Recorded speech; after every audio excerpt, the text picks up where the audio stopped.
All right. Back into the word we go in the name of the Father, in the name of the Son, Messiah, YAH. We go back into the word on this Shabbat after our break. Continuing in Isaiah chapter 44.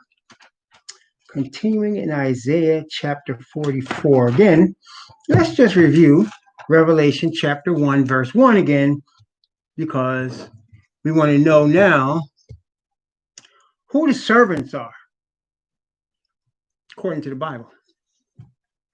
The revelation of Yahweh, the Messiah, which Yah gave unto him to show unto his servants things which must shortly come to pass. And he sent and signified it by his angel unto his servant John. Who are the servants of Yah? Who, does the Bible say, are his servants? I'm going to read here in Isaiah chapter 44. Jacob is his servant. Now, he has named others. In fact, in this very chapter, we're going to see also he names Cyrus the Persian as a shepherd, as his shepherd, which also makes him a servant. He also has called Nebuchadnezzar his servant. So why are these people servants also, along with Jacob? Because they are used for Jacob. See, Yah's servants are always related to Israel in some way. Either they're Israelites themselves, like Messiah is also, of course, called his servant, or they are used by the Most High for Israel. Nebuchadnezzar was used by the Most High to punish Israel, and then later on, through his prophet Daniel, Nebuchadnezzar became a converted Israelite. Daniel chapter 4. Okay, he became a convert to the nation of to the chosen people, the God of Yah, the God of Abraham, Isaac, and Jacob.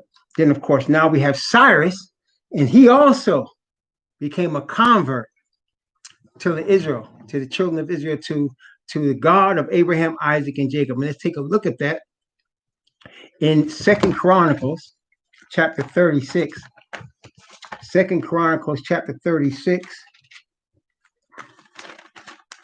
At the end of 2 Chronicles 36, now, we know that Babylon was the first major captivity that the children of Israel, our fathers, dealt with after they got into the land. Now, we know they were in Egypt for a couple of centuries, and that's a long time, but once they got the promised land, there were a couple of times that they were taken into captivity. The first one was with the Babylonians. Okay, and so let's take a look at that. 2 Chronicles chapter 36. Let's see. Going to begin at verse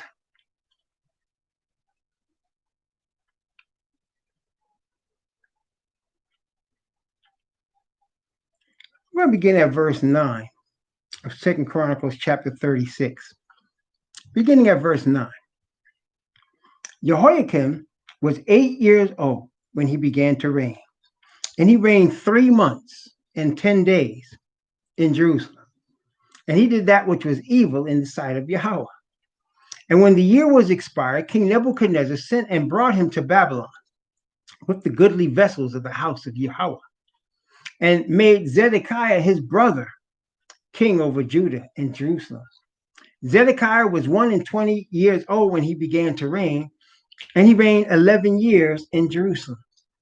And he did that which is evil in the sight of Yahweh, his God, and humbled not himself before Jeremiah, the prophet, speaking from the mouth of Yahweh. And he also rebelled against King Nebuchadnezzar, who had made him swear by Yah, but he stiffened his neck and hardened his heart from turning unto Yahweh, Most High of Israel. Moreover, all the chief of the priests and the people transgressed very much after all the abominations of the heathen, and polluted the house of Yahweh, which he had hallowed in Jerusalem. And Yahweh, Most High of their fathers, sent to them by his messengers, rising up betimes and sending, because he had compassion on his people and his dwelling place. But they mocked the messengers of Yah, and despised his words and misused his prophets until the wrath of Yahweh arose against his people till there was no remedy. Therefore he brought upon them the king of the Chaldees, who slew their young men with the sword in the house of their sanctuary, and had no compassion upon young man or maiden, old man, or him that stooped for age. He gave them all into his hand. And all the vessels of the house of Yah, great and small, and the treasures of the house of Yah, and the treasures of the king and of his princes, all these he brought to Babylon. And they burnt the house of Yah, and brake down the wall of Jerusalem, and burnt all the palaces thereof with fire, and destroyed all the goodly vessels thereof. And them that had escaped from the sword carried he away to Babylon, where they were servants to him and his sons, unto the reign of the kingdom of Persia, to fulfill the word of Yahweh by the mouth of Jeremiah, until the land had enjoyed her Sabbaths. For as long as she lay desolate, she kept Sabbath, to fulfill 70 years. Now, in the first year of Cyrus, king of Persia, that the word of Yahweh spoken by the mouth of Jeremiah might be accomplished, Yahweh stirred up the spirit of Cyrus, king of Persia, that he made a proclamation throughout all his kingdom, and put it also in writing, saying, Thus saith Cyrus, king of Persia, all the kingdoms of earth have Yahweh, most high of heaven, given me, and hath charged me to build him a house in Jerusalem, which is in Judah. Who is there among you of all his people? Yahweh his most high be with him, let him go up. So Cyrus was picked before he was even born by name to give the proclamation that should allow the children of Israel to rebuild the temple, and then later through Artaxerxes, the wall in the city. He was chosen. That's why he was called a shepherd. Most High called him a shepherd, because he was chosen before he was born, before he existed. He was called by name to send the children of Israel back home to rebuild their temple. And then later, Artaxerxes, again through Darius and Artaxerxes, the city. Okay. That's what we're going to see in Isaiah 44. Also, I want you to understand what the Bible says. First, let's look at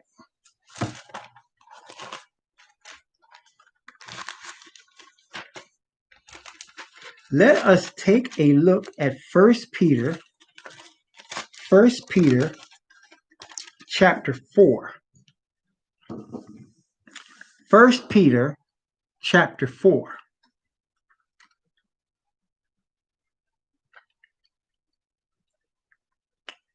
All right, I'm going to begin. And again, I want to remind the audience that Peter's real Hebrew name is Kapha, Shimon Kapha, and that he was appointed as an apostle or sent to the scattered sheep of Israel, as the apostle Paul was appointed an apostle to the Gentiles.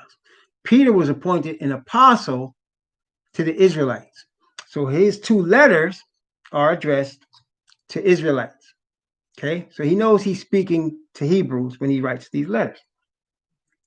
So let's look at chapter 4. Going to begin at verse 12 and go down to verse 19. 1 Peter chapter 4, from verse 12 to verse 19. Beloved, think it not strange concerning the fiery trial which is to try you, as though some strange thing happened unto you. But rejoice inasmuch as ye are partakers of Messiah's sufferings, that when his glory shall be revealed, ye may be glad also with exceeding joy. If ye be reproached for the name of Messiah, happy are ye, for the spirit of glory and of YAH resteth upon you. On their part he is evil spoken of, but on your part he is glorified.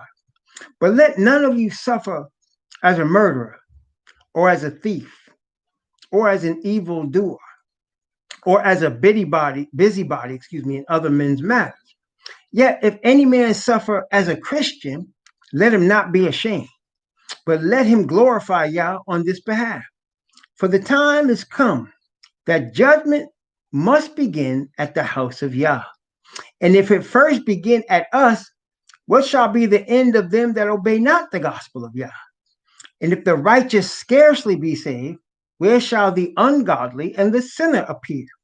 Wherefore, let them that suffer according to the will of Yah commit the keeping of their souls to him in well doing, as unto a faithful creator. So, if you suffer as a Christian, he said, don't be ashamed. Why would he have to say that if they were all calling themselves Christians? Because they weren't calling themselves Christians. The heathen were calling the disciples of Messiah Christian. They did not call themselves Christian. The heathen at Antioch started calling the disciples Christian. They knew they were Hebrews of the Israelite nation. And the Gentiles that got converted, they knew they were converts to the Israelites and to the Israelite Messiah. But the heathen that weren't believers would call them Christos or Christianos, because that's what they call one of their pagan gods. Okay? So the real name is Messiah, which the translators, because they were pagan, they were heathen that translated this Bible, they translated Mashiach into Christ. And then, of course, with the Roman Catholic Church, which was in existence at the time of this translation into English by William Tyndale, calls itself Christian. Okay? But they were faithful in their translation, as you can see, because the word Christian is only used 3 times in the entire Bible, which shows you it wasn't what they were calling themselves. It wasn't what Yah was calling them. It was what heathen were trying to name them. Okay? But that's not why we're here. Why we are here is because it says, for the time is come that judgment must begin at the house of Yah. And if it first begin at us, where shall those that don't obey the gospel, where were they going to be? And it says, if the righteous scarcely be saved, where shall the ungodly and the sinner appear? So, brothers and sisters, that being the case, judgment begins with the Israelite people. Now, that's not a negative thing. As a matter of fact, it's a positive thing. Let's take a look at Daniel chapter 7. Daniel chapter 7. Daniel 7. And this is again prophecy about our time. Daniel chapter 7. Okay, talking about the little horn, which is the establishment of the Roman Catholic Church, the little horn. Let's see.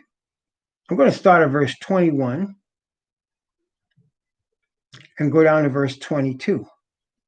Okay, 21 and 22. I'm going to go down to verse 26, actually, from 21 to 26, but 22 is the main part right here. I beheld, and the same horn made war with the saints and prevailed against them. So it was prophesied that we should be under the yoke of the little horn, which we have been, until the Ancient of Days came, and judgment was given to the saints of the Most High. And the time came that the saints possessed the kingdom. See, until the times of the Gentiles are fulfilled. So it was given to the little horn to make war with us and to prevail against us until the judgment time. And then Peter said, the judgment time is here and judgment begins at us. Right? So the judgment starts with Israel. And the judgment also is seen in the Day of Atonement, which we always talk about, how Messiah in the book of Revelation is, the whole book is given in the sanctuary, both the holy place and the most holy. That's where judgment takes place for Israel, because the Day of Atonement wasn't for the Egyptians. It wasn't for the Babylonians. It wasn't for the Medes and the Persians. It wasn't for the Greeks. It wasn't for the Romans. The Day of Atonement, which you find in Leviticus chapter 16, was for Israel. So judgment begins with Israel. what the Day of Atonement does, which is the judgment, it blots out the sins of Israel.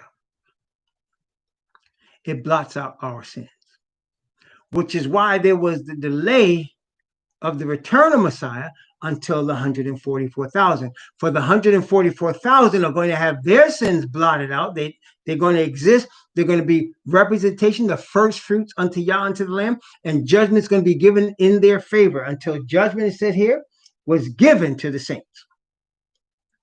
It's in their favor. Their sins are blotted out. And then through them, strangers get to have their prayers accepted. Remember that? Isaiah 56, their prayer shall be accepted upon mine altar if they do the things that please me, which means the Bible showed us already in Jeremiah, they follow the ways of Israel. He said, they follow the ways of my people. As they try to taught my people to worship Baal, if they follow the ways of my people, I'll establish them in the midst of my people. That's what he said in Jeremiah chapter 12. Jeremiah chapter 12. We read this a while back.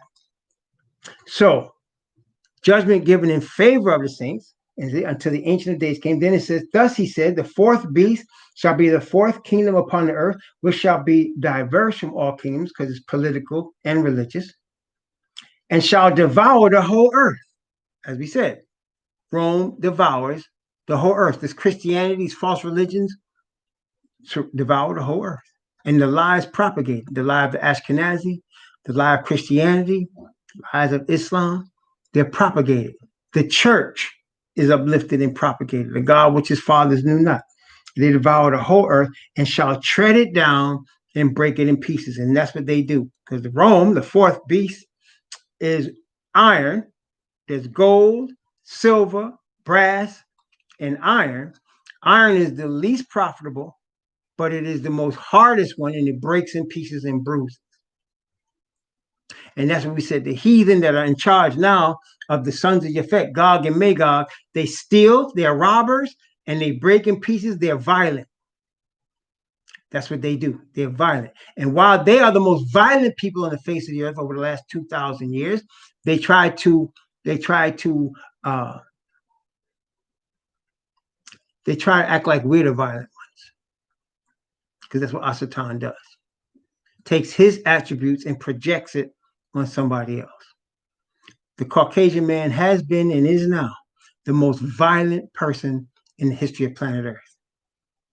They're the only ones that drop nuclear bombs on human beings. They're the only ones that consistently kill their own citizens. Okay, Russia did that under Stalin also, but Russia got nothing on the United States, even though Russia is the Caucasian motherland. That's why they call it Mother Russia. That's where they're from. Okay.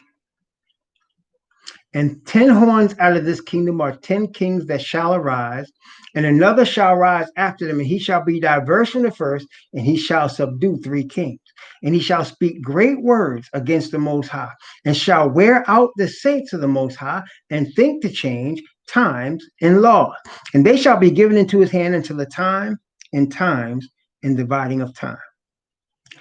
But the judgment shall sit, and they shall take away his dominion to consume and to destroy it unto the end. And the kingdom and dominion and the greatness of the kingdom under the whole heaven shall be given to the people of the saints of the Most High, whose kingdom is an everlasting kingdom, and all dominions shall serve and obey him. That's what we're dealing with right now.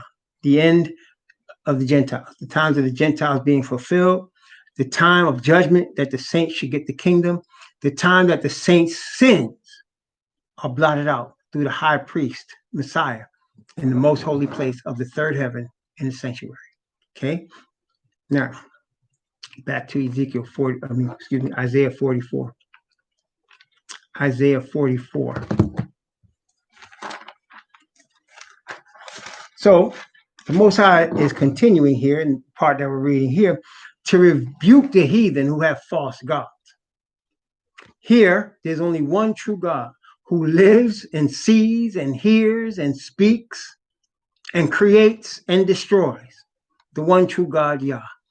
There's none other. We saw it right there. There's none other. He said, he himself, I know not any. There is no other. All the gods of the nations are idols. And yet the nations conspire together against the true people of Yah. We read that in Psalms 83 as well as Psalms 96. Yet Yah knows who his true stars and his servants are of Israel. And he has given no other people the statutes and judgments that he gave to Israel. Okay? So now let's take this up where we left off, Isaiah chapter 44, talking about the graven image made out of wood, beginning at verse 16. Actually, I'm beginning at verse 15 and read down to verse 20. Okay? Beginning at verse 15, and he's rebuking the heathen who worship false gods, which today would represent all religious beliefs outside of the true Israelite people who have the only true God. Okay? Then shall it be for a man to burn, for he will take thereof and warm himself. Yea, he kindleth it and baketh bread. Yea, he maketh a god and worshipeth it. He maketh it a graven image and falleth down thereto. He burneth part thereof in fire. With part thereof he eateth flesh. He roasteth roast, and is satisfied. Yea, he warmeth himself and said, Aha, I am warm. I have seen the fire. And the residue thereof he maketh a god, even his graven image. He falleth down unto it and worshipeth it, and prayeth unto it, and said, Deliver me, for thou art my God. Now we know this is money. Deliver me, money, for thou art my God. That's what the heathen are saying now. And the same wood that they use to make their houses, to cook their food, for fuel, the same wood, they turn into dollar bills and say, deliver me. Don't they? They have not known nor understood, for he has shut their eyes that they cannot see, and their hearts that they cannot understand. And none considereth in his heart, neither is there knowledge nor understanding to say, I have burned part of it in the fire. Also, I have baked bread upon coals thereof. I have roasted flesh and eaten it. And shall I make the residue thereof an abomination?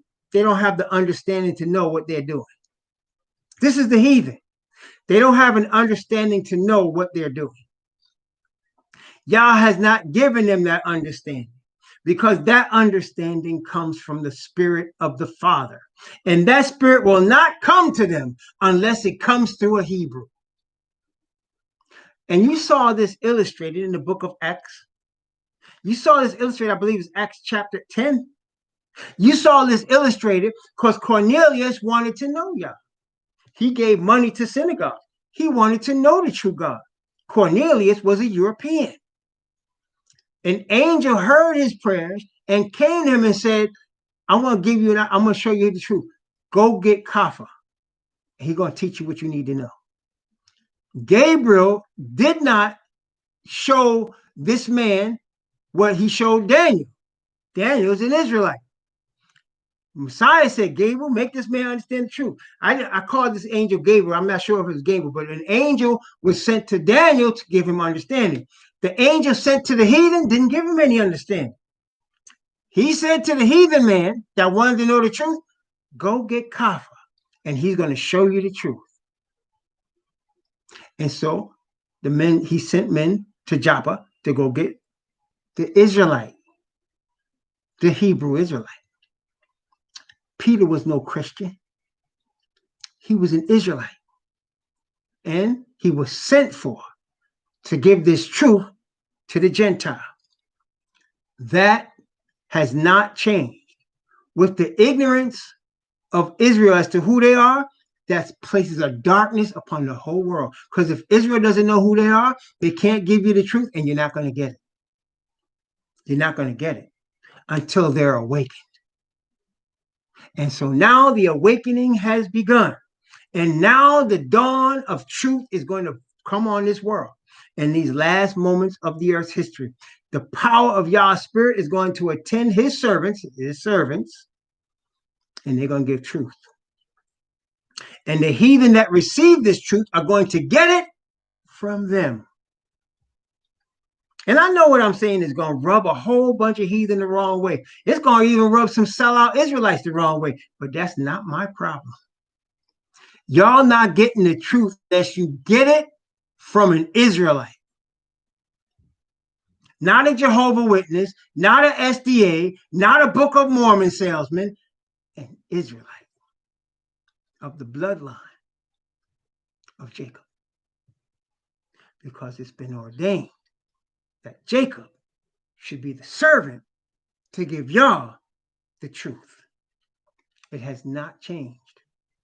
All these centuries of y'all trying to produce these lies, try to oppress the true Israelites, try to kill them, try to exploit them. Do your best to do everything you can to minimize them and diminish them, and you failed.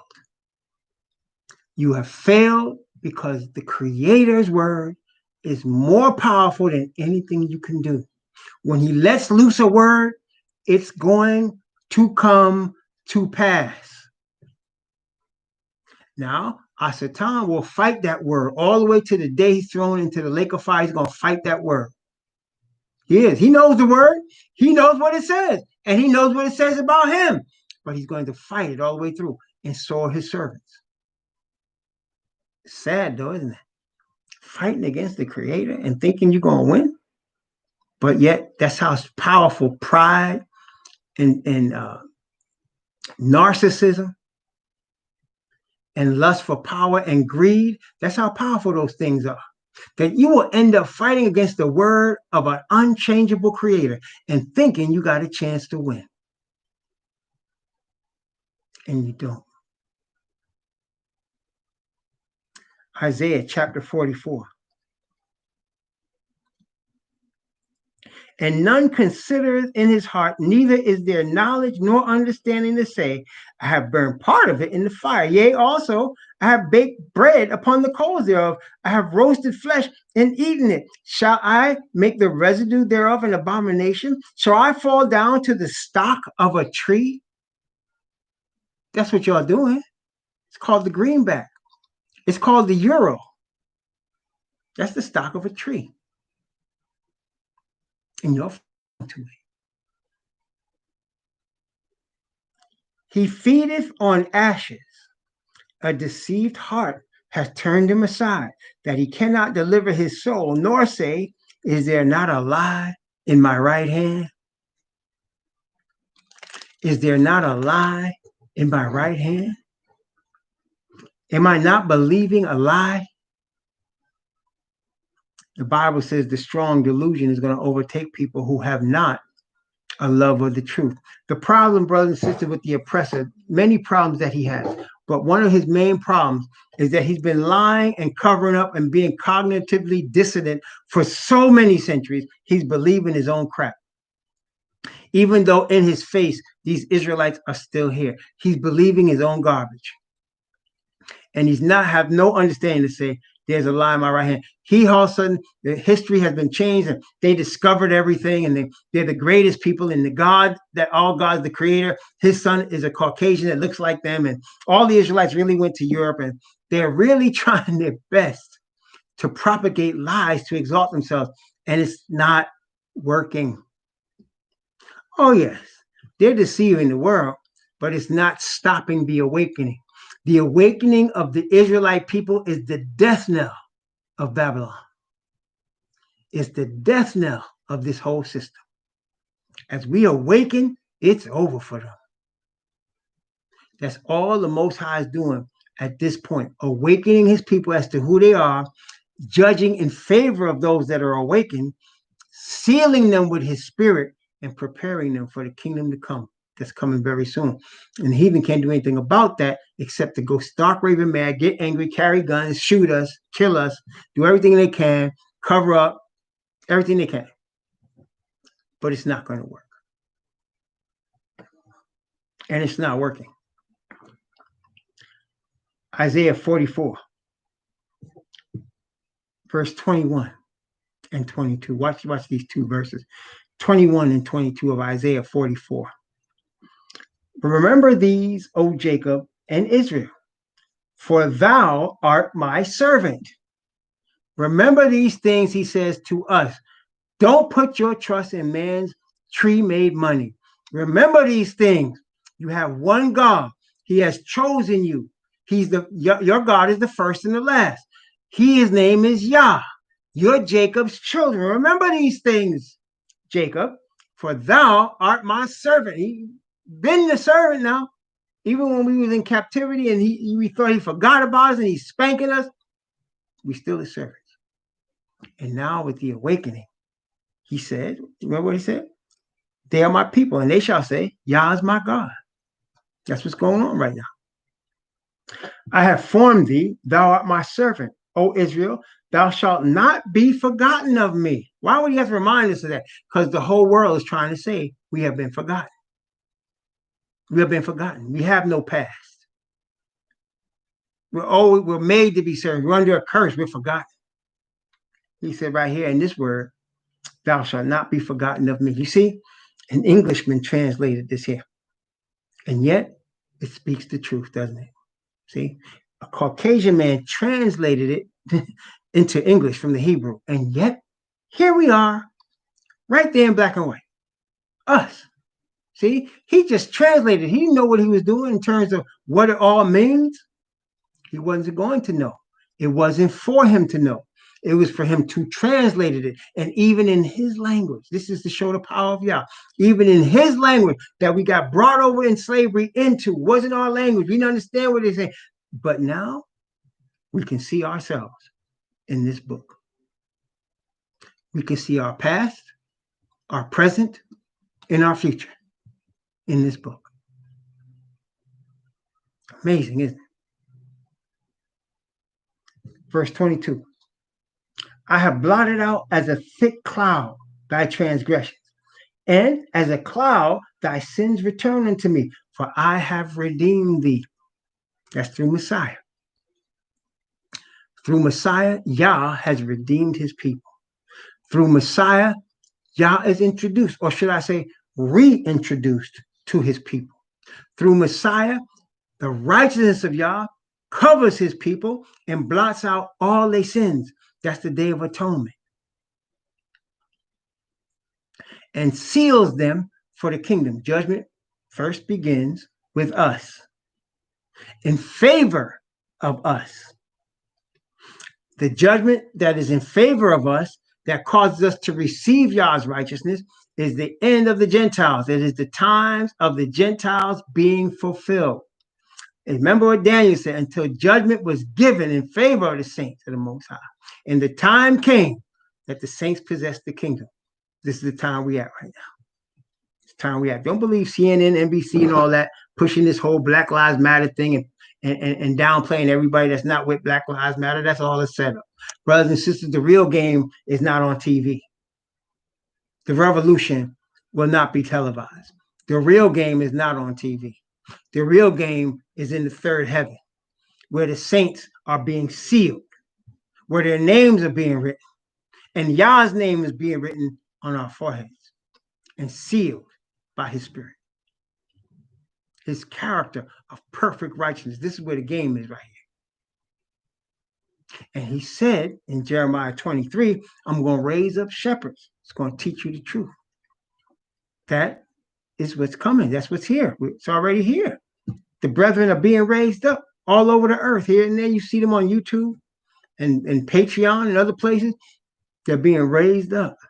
And people, and they may not, some of them just wherever they are. They're being raised up to bring this truth to the chosen and to awaken the chosen as to who they are and to be prepared for the deliverance. Remember what he told Moses, Yah? I've heard the groaning of my people and am come to deliver them. Same message right now. Okay, he's sending Messiah to deliver us. Sing, O ye heavens, for Yahweh hath done it. Shout, ye lower parts of the earth. Break forth into singing, ye mountains, O forest, and every tree therein. For Yahweh hath redeemed Jacob and hath glorified himself in Israel. Remember this too, brothers and sisters. He's doing all of this, even though we've been oppressed and afflicted, even though we've been exploited and murdered, even though all these things are happening, and we deserved it. We acknowledge we deserved it because of the sins of our fathers. We acknowledge it. He's going to get his glory in us. See, he said, for Jacob and he say Yahweh hath redeemed Jacob and glorified himself in Israel. In our restoration, Yah gets glorified. It's for his own glory and for his righteousness' sake and for his promise to our father Abraham that he's going to deliver us and redeem us. That's guaranteed. The only thing not guaranteed is your choice in terms of what choices are we making? Are we making the choice to follow this God, to forsake the gods of the heathen and white Jesus, and to forsake the relentless pursuit of the wooden greenback as our God, to forsake this and go after the Spirit of Yah? They that worship him must worship him in spirit and in truth. He had glorified himself in Israel. Thus saith Yahweh, thy Redeemer, and he that formed thee from the womb. I am Yahweh, that maketh all things, that stretcheth forth the heavens alone, that spreadeth abroad the earth by myself, that frustrateth the tokens of the liars, and maketh diviners mad, that turneth wise men backward, and maketh their knowledge foolish, that confirmeth the word of his servant, and perform the counsel of his messengers, that saith to Jerusalem, thou shalt be established, and to the cities of Judah ye shall be built, and I will raise up the decayed places thereof. Yes, he's going to raise up the cities of Judah and Jerusalem. He's going to bring back the 12 tribes. Tells us both in Isaiah 11, which we read already, tell us already in Ezekiel chapter 37, tell us in other places as well. He's going to bring back the 12 tribes. Zephaniah, Zechariah, Revelation. He's going to bring back the 12 tribes, and the nation's going to be restored. Not only in terms of perfect righteousness, but in terms of Edenic beauty. Edenic beauty. Praise the Most High. Them Ashkenazis that's on the land right now, they ain't restoring no cities of Judah. They don't even know who Judah is.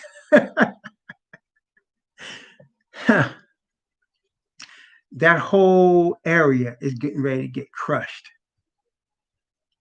The return Messiah gonna crush that whole area, man.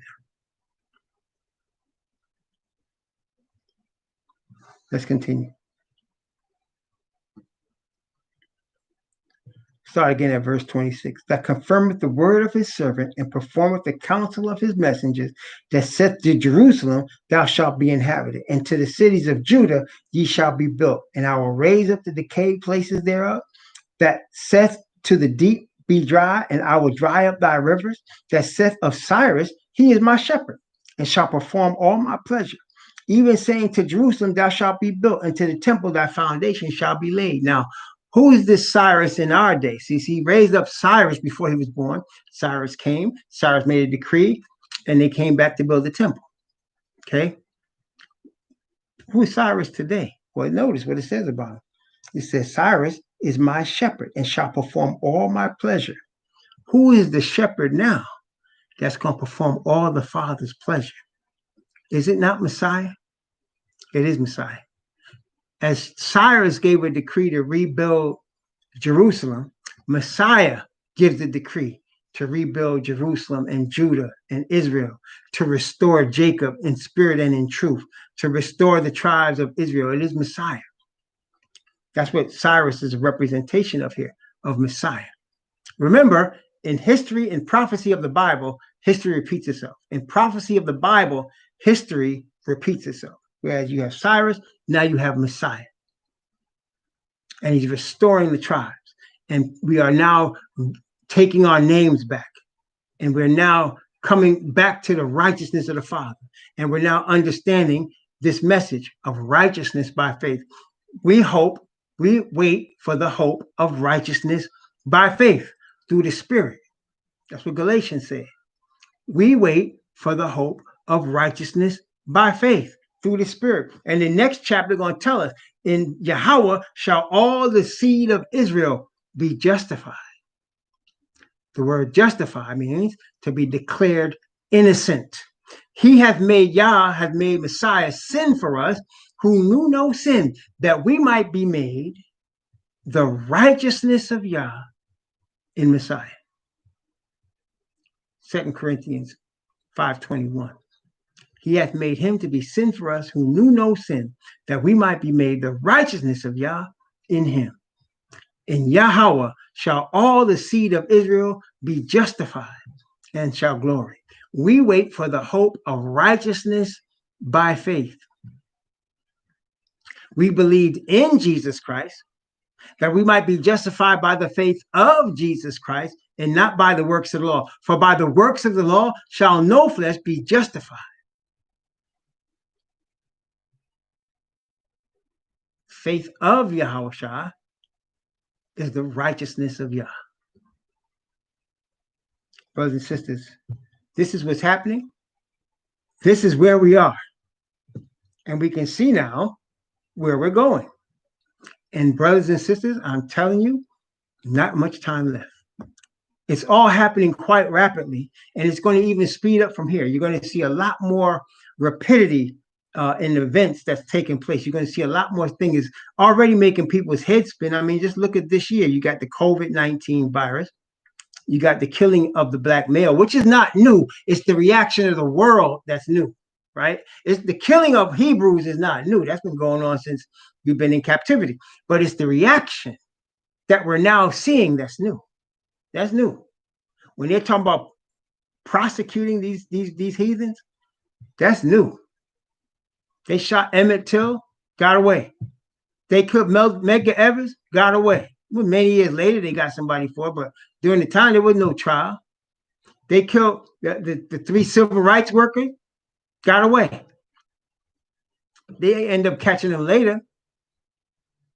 But I'm saying, these heathens been getting away with these things a long time. They killed Malcolm X, got away. Killed Martin Luther King, got away. It wasn't that man. That man they persecuted didn't kill Martin Luther King. It was somebody else that killed him. Got away. See? Even their own brother, their own cousins, Kennedy, killed him, got away. Killed his brother, got away. Their own cousins. Just like Malcolm X said, chickens come home to roost. The violence and lies and exploitation and murder that they perpetrated all this time, it's going to come back on them. It's going to come back on them. And Yah's word will come to pass. He has blotted out as a thick cloud our transgressions. As a cloud, he's blotted out our sins, and he's redeemed us. He formed Israel. He chose Jacob, and he has not forgotten us. Let us turn to him. We'll have all the protection we need. Things are going to get more crazy than what we've seen this year, and it's going to happen faster than we've ever seen it before. But when we are secure in Yah's righteousness, we ain't got to worry about this stuff. He's going to take care of us. It's not going to be long before we're going to find ourselves in the wilderness. It's not going to be long. Also, going to be many of you looking at me right now are going to be in the wilderness. And with your own eyes, you're going to see Messiah come in the clouds with power. Many of you just looking at me right now, you're going to see it. You're going to be there. That's how close it is. Let us prepare.